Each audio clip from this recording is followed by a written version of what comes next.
Hello, Jeopardy watchers! Welcome to Jeopardy by the Numbers on the Jeopardy Moments channel, where we take a dive into the statistics and numbers of recently played Jeopardy games. I am your host, Carla Bello. Thank you for joining us. Let's get into it. In today's episode, we will continue our look into the Jeopardy Second Chance competition. But first, let's take a quick look back at what has happened since our last episode.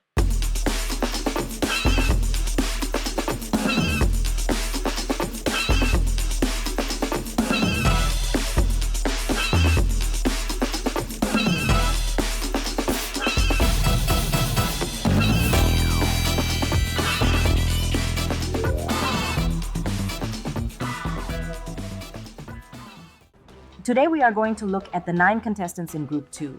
We will give you the statistics from their regular season games and see if we can shed some light on why they were invited to play in this competition and receive a second chance. Rachel Gray played her only game on April 18, 2025. Her game was the game Liam Starnes began his 6-day championship run. Both Rachel and Liam were the challengers that day. Rachel had the lead after the Jeopardy round, and going into final, had $16,200 to Liam's $19,600. Rachel ended with 16 successful buzz-ins and 31 attempts tied with Liam. She tied Liam with 17 correct responses, found 1 daily double, and had a 100% correct response rate. Guy Branum played his game on April 4, 2025. Guy came in second place in a tough game where Mike Dawson won, taking down 4-time champion Bryce Worgan. Guy led after the Jeopardy round with a 100% correct response rate and finding the daily double, but lost some steam in Double Jeopardy. Guy ended the day with 40 attempted buzz-ins, succeeding 18 times and an 89% correct response rate. Jasmine Joe played her only game on December 17, 2024. Jasmine came in second place, winning $20,600 in a very competitive game with 4-time champion Ashley Chan. In the end, it came down to daily double wagering as all 3 contestants had a 100% correct response rate in the Jeopardy round and ended the day 90% plus for the game. Jasmine buzzed in 16 times out of 32 and found a daily double. She missed only 1 response for a 94% correct response rate. Bob Callan played his only game on April 21, 2025. This game was 6-time champion Liam Starnes' third game. Bob went into final with the lead, but came out of it in third place after missing the response. Bob led the game with 19 successful buzz-ins and a daily double. He had the highest buzz-in percentage at 61, the most correct responses with 20, and the highest correct response rate at 100%.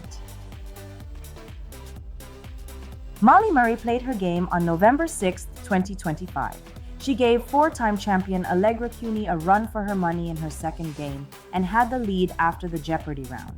Molly had a chance finding both daily doubles in the Double Jeopardy round. If she had wagered just $2,200 more between the two of them, she would have gone into final tied with Allegra. Molly only had 13 buzz-in successes, but made the most of them with a 100% correct response rate and finding 2 daily doubles. Michelle Tsai played her only game on May 7, 2025.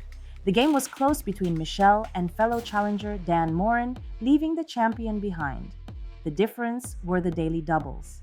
Michelle missed and Dan got his correct, giving him the lead going into final.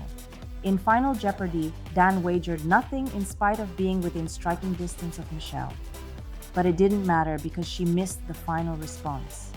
Michelle finished the game in second, with 47 buzz-in attempts, succeeding 22 times, but missing her daily double, giving her a 96% correct response rate. Aaron Himmel played on November 4, 2025. This game was very competitive statistically, although Aaron and Joseph pulled away in the end. Aaron went into the final with the lead and missed the response while Joseph got it correct. Aaron finished the game with 42 buzz-in attempts with 25 successes and finding a daily double, responding correctly to 88% of the clues. Andrew Wang played his game on July 11, 2025. He was up against champion Scott Riccardi and dominated for most of the game. Scott went on a mini run at the end of Double Jeopardy to climb back into the lead before final, and he needed it as Andrew got the final correct and would have stopped Scott in his seventh game. The entire game was well played as only 2 clues were missed that day. Andrew finished with 45 buzz-in attempts with only 15 successes, but found 2 daily doubles, giving him $6,500. He missed only 1 response for a 94% correct response rate. Melanie Hirsch played her game on March 26, 2025. She played a brilliant game against 6-time champion Josh Weichert in his 4th game. Melanie had the lead after the Jeopardy round and had beaten Josh in every statistical category in the round. Josh rallied in Double Jeopardy, but Melanie kept fighting. She found both daily doubles, keeping them away from Josh, but missed them both, losing $6,000. Still, she went into Final Jeopardy with the lead. Final was tough as all 3 contestants missed. Both Melanie and Josh made strategically strong wagers, but Melanie wagered the most to hold off Josh and finished in 3rd. Melanie finished the game with 35 buzz-in attempts and 24 successes for a 69% rate. She responded correctly 23 times of those 24, but missed both daily doubles for an 88% correct response rate, the highest in the game. We hope you enjoyed this episode. Thank you so much for watching. Please like, subscribe, and comment. It doesn't cost anything and it will really help us bring more interesting content to you. Ciao!